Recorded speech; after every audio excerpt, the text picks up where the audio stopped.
Kami meminta maaf. Ini laki jangnya. Iya, iya. Gimana? Pak, keselamatan. Selanjutnya kami akan memberikan agar lebih berhati-hati. Tangga giginya, say. Menurut saya itu belum cukup ya, Pak. Saya nggak mau tahu. Oh, tetap dia di Mandura. Pak, saya rasa kalau kita kalau mengada-ngada, kejadian tadi murni kecelakaan yang bisa menimpa siapa saja. Iya. Udah kanti ang. Bapak nggak mau kan saya merekomendasikan wisata ini sebagai tempat wisata paling buruk yang pernah saya pengen, karena saya nggak pernah mendapatkan.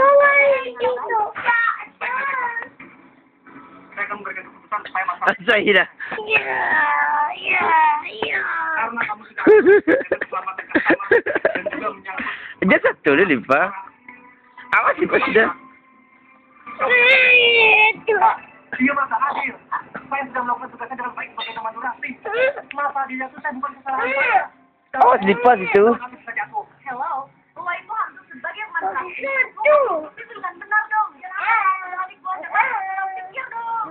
Sudah, pokoknya jangan bertengkar lagi. Awas, Saya Lipa anggap situ. kalian Lipa sudah situ, lo.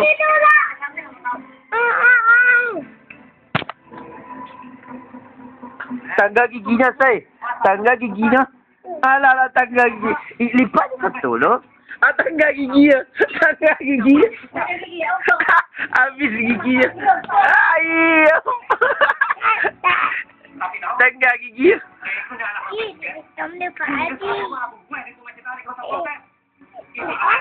Iya, patah giginya. Tu ha, patah hilang, cik.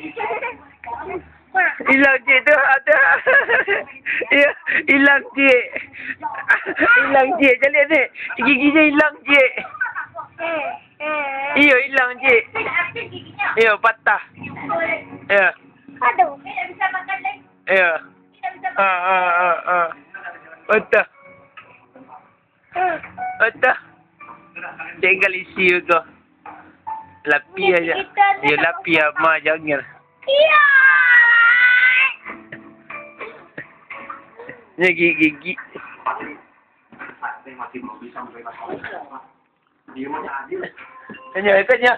Ni manduk. Kanya.